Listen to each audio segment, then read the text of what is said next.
A aula de hoje é sobre escoamento geostrófico. A gente viu em aulas anteriores, a gente derivou a equação do movimento de coordenadas isobáricas para coordenadas naturais. A gente chegou numa expressão para essa equação em coordenadas naturais e aí a gente fez uma divisão, a gente decompôs essa equação de coordenadas naturais em duas outras coordenadas, que é a coordenada tangente, que é uma coordenada que te dá na direção do movimento, e outra coordenada normal ao movimento. E esse movimento que eu estou me referindo é o movimento das parcelas de fluido, sobretudo no caso das parcelas de ar que ocorrem aí, que se deslocam na atmosfera sob a ação de algumas forças da natureza. Então, hoje a aula é sobre escoamento geostrófico. Qual é o objetivo dessa aula? Então, nessa aula, você verá o que é o escoamento geostrófico, verá quais são as forças envolvidas no balanço geostrófico e verá algumas limitações sobre o escoamento geostrófico. Então, quando o escoamento das parcelas de fluido ocorre paralelo às isóbaras, pense que o dφds é igual a zero, ou seja, a variação do geopotencial na direção em que a parcela do fluido está se deslocando é igual a zero, ou seja, não há aumento ou diminuição do geopotencial. Nesse caso, quando isso acontece, a gente viu, por exemplo, que o termo de aceleração dv/dt é igual a zero, ou seja, não há aceleração ao longo do movimento. Se não há aceleração ao longo do movimento, essa parcela aí ela está apresentando uma velocidade constante, ela não varia. A gente tem a equação do movimento em coordenadas naturais, eu só estou repetindo aqui para a gente deixar isso bem claro. Então, essa aqui é a equação do movimento em coordenadas naturais. A gente decompôs essa equação, a equação número 1, em duas outras componentes, uma componente tangente à direção do movimento e uma componente normal à direção do escoamento. Então, aqui a gente tem dv/dt igual a menos d1 de φ d1 de s, isso é a variação do geopotencial ao longo da trajetória da parcela de fluido. Então, essa variação aqui do geopotencial ao longo da trajetória da parcela do fluido, ela só acontece quando uma parcela de fluido cruza as isóbaras. Então, na hora que ela cruza as isóbaras, ela vai experimentando valores de geopotencial diferentes.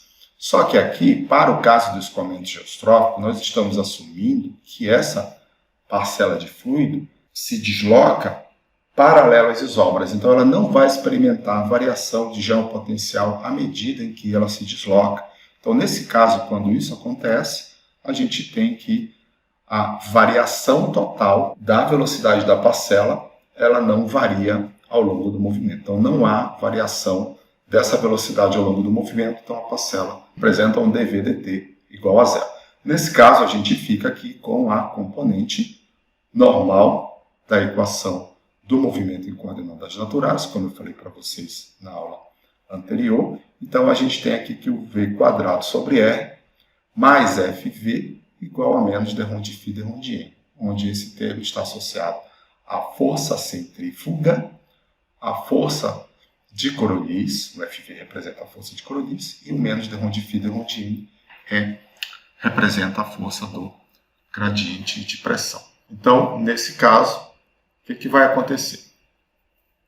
Olha só, se nós assumirmos que as isóbaras são retas, a gente sabe que o raio de uma reta ele tende para mais ou menos infinito. Então, o raio de curvatura, nesse caso, para o caso de isóbaras sendo retas, a gente tem que esse R vai tender para mais ou menos infinito. Então, a componente normal da equação do movimento em coordenadas naturais pode ser representada dessa maneira aqui, de acordo com a equação 4. Por quê? Se você considera aqui que R tende, por exemplo, a um valor próximo do infinito, pode ser positivo ou negativo, porque nós estamos trabalhando com raio de curvatura.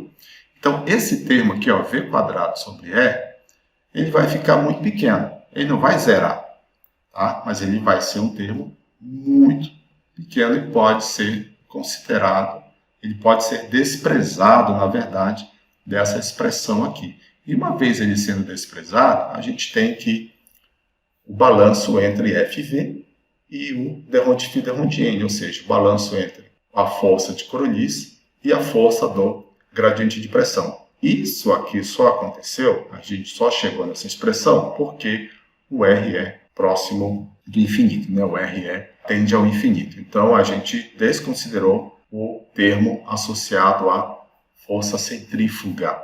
E a gente chegou nessa expressão 4. Então, a gente pode reescrever essa expressão 4 para chegar aqui numa expressão para o vento geostrófico. Então, VG igual a menos 1 sobre F de Rondifie de Rondienne. Então, essa aqui é a expressão para o caso do vento geostrófico. Então, vamos olhar aqui um exemplo para o caso do hemisfério sul, com bastante cuidado. Então, olha só, isobras retas, ok? Então, a gente está considerando aqui. Vamos imaginar que esse é o geopotencial de 500 HPa, tá? Então, a gente tem um geopotencial de valor φ, e aí a gente tem uma outra linha aqui de geopotencial de valor φ mais ΔΦ. E aí a gente tem um gradiente de geopotencial, porque existe variação com distância desse geopotencial. E aí vamos assumir um ponto aqui no centro, aqui nessa região, para identificar como é que se dá a direção do vento geostrófico e o balanço de forças. Então aqui, ó, você tem o seguinte, nesse ponto, o que vai acontecer? A força do gradiente de pressão ela vai apontar sempre na direção do geopotencial caindo, né, diminuindo de valor. Então aqui você tem a força do gradiente de pressão, ele aponta aqui para o geopotencial caindo, que é para essa região aqui de φ. E aí, para contrabalancear essa força do gradiente de pressão, para que você tenha, né, uma condição de vento em balanço entre a força do gradiente e a força de Coriolis, você vai ter que a força de Coriolis vai apontar na direção oposta aqui à força do gradiente de pressão. Tem direção oposta, mas tem a mesma magnitude, tem o mesmo módulo. E aí aqui você tem o vento resultante, que é o vento geostrófico. Então essa parcela de fluido, ela escoa paralela a essas isobras aqui, essas linhas de geopotencial. Ok? Então aqui você tem uma condição de equilíbrio entre essas duas forças e o escoamento geostrófico se dando aqui paralelo às isobras e sendo representado aqui por esse vetor VG aqui. À esquerda do movimento, né, a gente já sabe, tem a força de Coriolis e aqui a gente tem a força do gradiente de pressão. Aí eu falei para vocês que quando a gente trabalha em coordenadas naturais, o nosso vento é um número real e positivo. Então, será que nessa condição de vento geostrófico em balanço aqui para o hemisfério sul isso acontece? Porque a gente tem uma expressão que dá que o vento geostrófico é dado por menos 1 sobre F de Rondifie de Rondienne.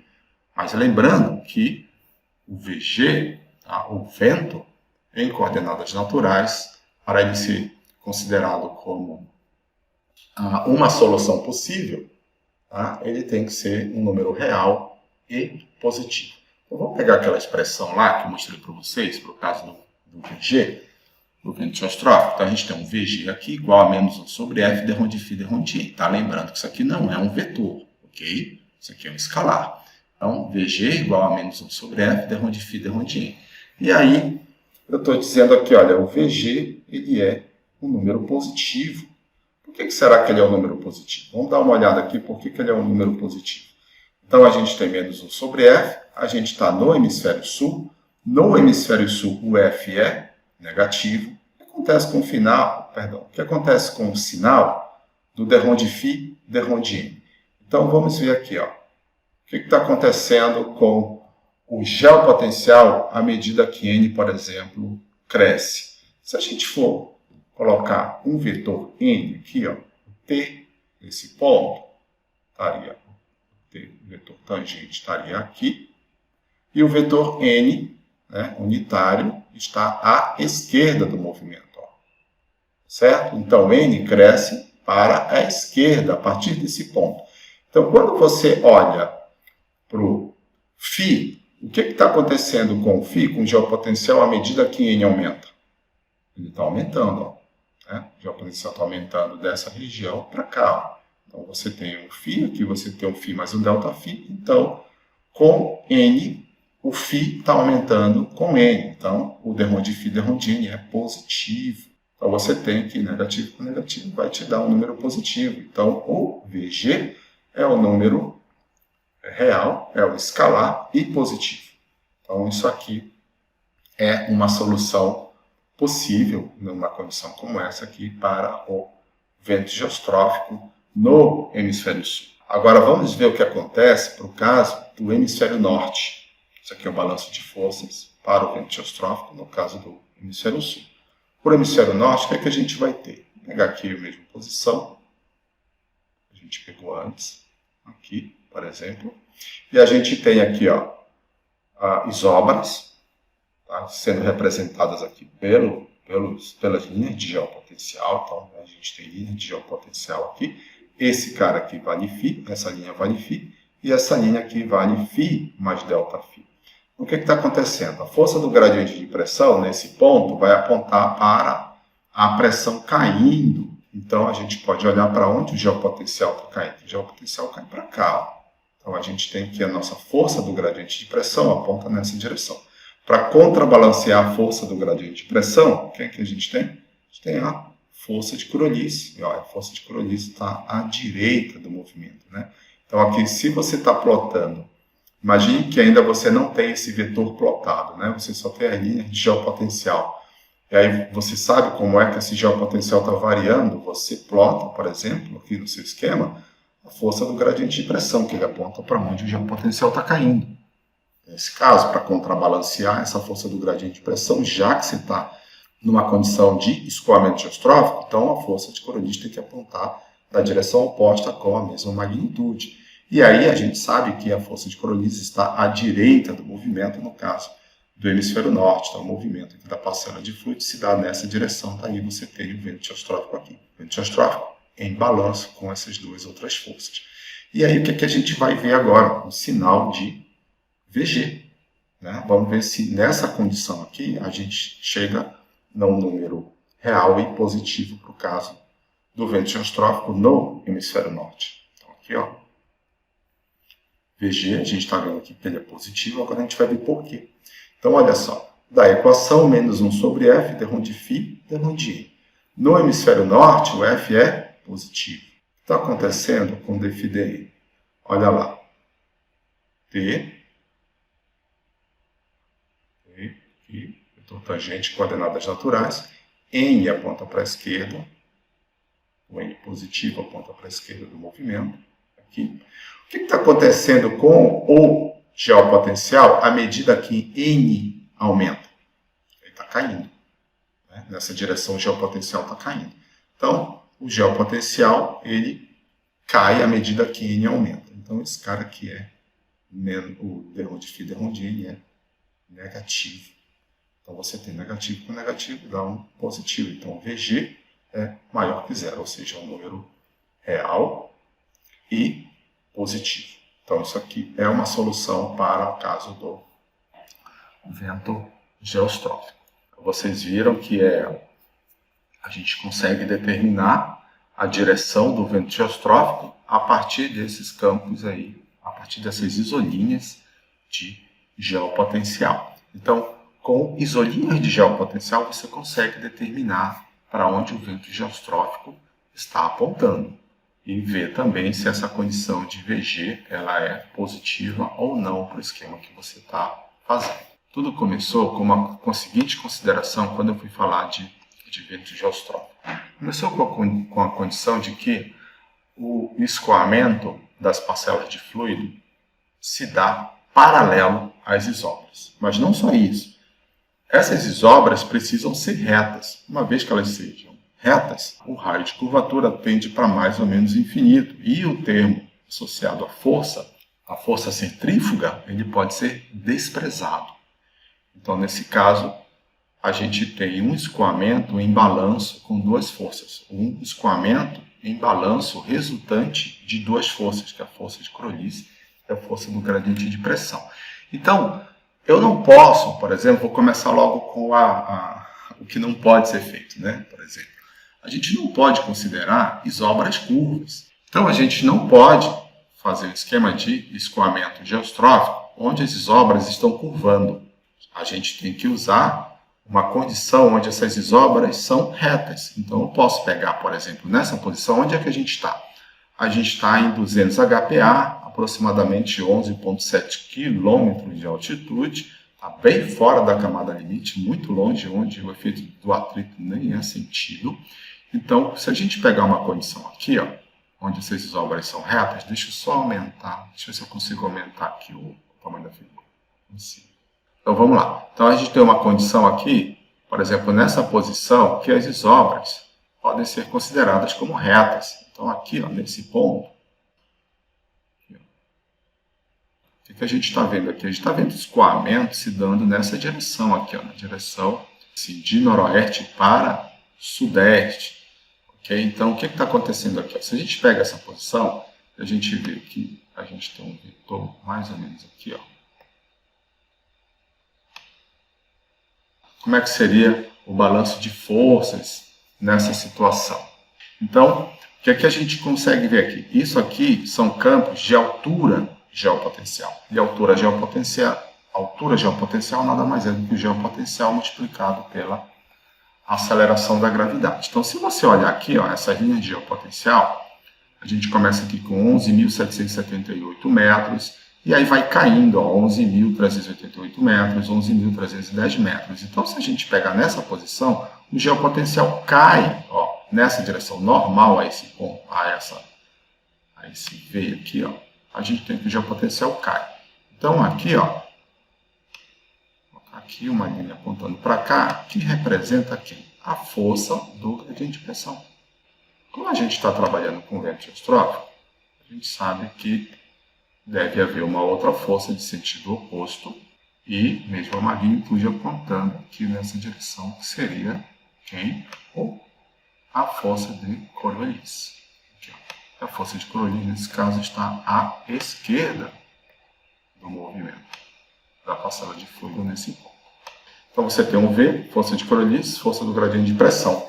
E aí você vê aqui o caso de escoamento em balanço geostrófico. Tá? Então, se você acha uma outra linha, por exemplo, de geopotencial ou altura geopotencial que sejam retas, a gente tem, nesse caso aqui, o balanço entre a força de Coriolis e a força do gradiente de pressão. Aqui você tem a representação do seu vento geostrófico. Ele apagou aqui, agora já era. Então, o que você não consegue? Na verdade, o que você não consegue, né? No caso de isobras ou essas linhas de geopotencial sendo curvas, aqui aparece uma outra força, né? Aparece, como esse movimento das parcelas é curvo, aparece, por exemplo, uma aceleração centrípeta, e essa aceleração centrípeta faz com que, nesse ponto, a parcela de fluido tenha uma aceleração.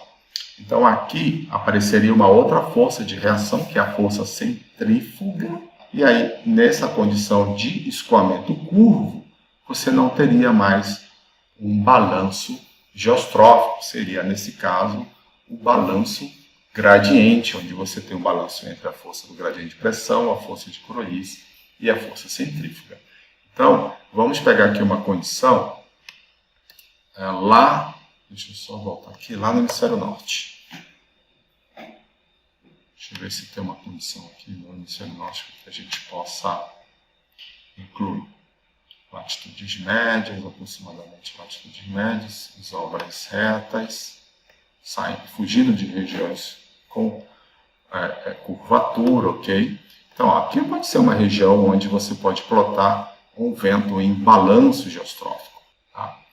Vamos lá. A partir desse ponto, para onde está apontando, por exemplo, a força do gradiente de pressão? A força do gradiente de pressão aponta para onde a pressão está caindo. Aqui a gente tem um campo de altura geopotencial, então a gente pode olhar para onde essa altura geopotencial está caindo. Então, se você olhar aqui essa linha aqui, ó, de altura geopotencial, você tem 11.000, no caso dessa isobra lá, em 200 HPA, ela está numa altitude de 11.778 metros, 11.700 metros, 11.622 metros. Então, a gente consegue perceber que, nessa direção, a pressão está diminuindo. Então, a força do gradiente de pressão aponta para onde a pressão está diminuindo, né? Então, aqui a gente tem a força do gradiente de pressão. Vou fazer só um P aqui que é mais fácil para mim. Tá? Força do gradiente de pressão. A gente está vendo que o escoamento está ocorrendo paralelo às isobras, essas isobras são retas. Tá?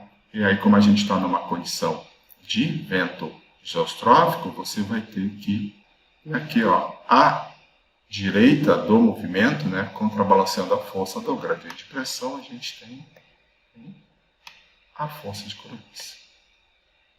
Força de Coriolis. Está aqui o esquema de vento geostrófico em balanço, um esquema de um vento em balanço geostrófico. Então, em latitudes médias e fora da camada limite planetária, onde a força de atrito viscoso é considerada desprezível, o vento geostrófico é uma boa aproximação do vento real. Ou seja, aquelas parcelas de fluido que vocês estavam olhando lá no campo do Di, se a gente assume que elas são, por exemplo, o escoamento real que está ocorrendo na atmosfera, se você calcular o vento geostrófico pelaquela simples expressão ali, menos 1 sobre F d rho de φ d rho de N, você vai chegar em um valor numérico que é muito próximo daquele valor numérico do campo real, naquela condição em que as isobras são retas, em médias latitudes, fora da camada limite planetária. Então, o vento geostrófico, naquelas condições, é uma boa aproximação do vento real.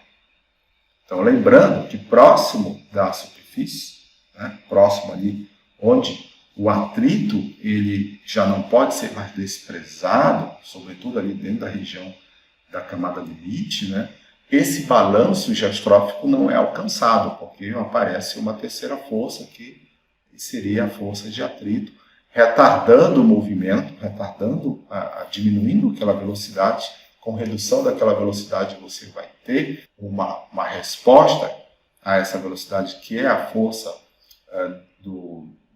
a força de Coriolis, menos intensa, mais fraca. Ou a força do gradiente de pressão não muda perante lá uma condição de atrito intenso, porque a força do gradiente de pressão é dada lá por exemplo, menos 1 sobre ρ, d rho de P, d rho de x, ou d rho de P, d rho de y, ou lá o nosso d rho de φ, d rho de N, independe ali do campo de pressão.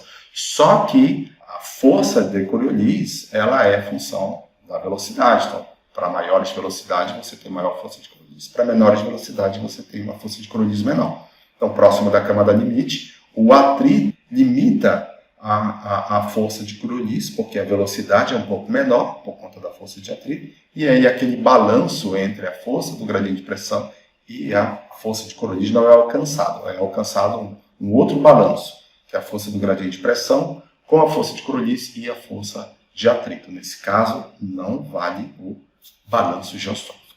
Então, uma limitação deste escoamento em balanço está associada à consideração de que as isobras devem ser retas. Então, a gente sabe que tem uma limitação ali, no caso do escoamento geostrófico, para escoamentos que ocorrem próximo à superfície, por conta do atrito viscoso. E uma outra limitação é que a gente tem que considerar que essas isobras são retas. Quando as isobras são retas, você descarta a força centrífuga, né? Porque o seu R tende a mais ou menos infinito e você pode desprezar aquela força ficando só com a força de Coriolis e a força do gradiente de pressão. Então essa é uma limitação, porque você não pode aplicar a equação do vento geostrófico para o caso de isobras curvas. Tá? Então, porque aparece uma terceira força, aí você não alcança o equilíbrio geostrófico. Então, em regiões com curvatura ciclônica ou anticiclônica, o vento geostrófico não é uma boa aproximação do vento real, porque ele vai ter uma baixa precisão.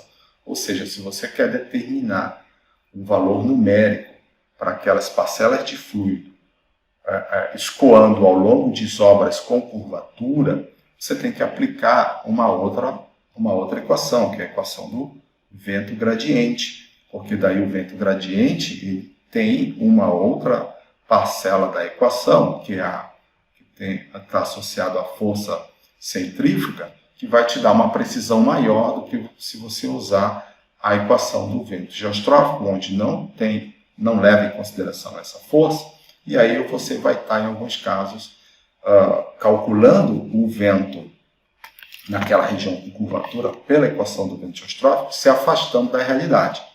Então, essa equação do vento geostrófico, ela é precisa, ela dá uma maior precisão para o caso de isobras retas. Então, essa é uma limitação da equação do vento geostrófico em caso de curvaturas ciclônicas ou anticiclônicas. Então, nestes casos, o vento gradiente apresenta melhor precisão que o vento geostrófico. Então, no caso de quê? De isobras com curvatura ciclônica ou anticiclônica. Então, nesta aula você viu que o vento geostrófico é um escoamento resultante do balanço entre as forças de Coriolis e do gradiente de pressão. Viu que o vento geostrófico escoa paralelo às isobras, nesse caso consideradas sendo retas, e que o vento geostrófico não é uma boa aproximação do vento real quando as isobras apresentam curvatura, seja ciclônica ou anticiclônica. Então, hoje a gente falou de vento geostrófico, de escoamento geostrófico. Então, até a nossa próxima aula.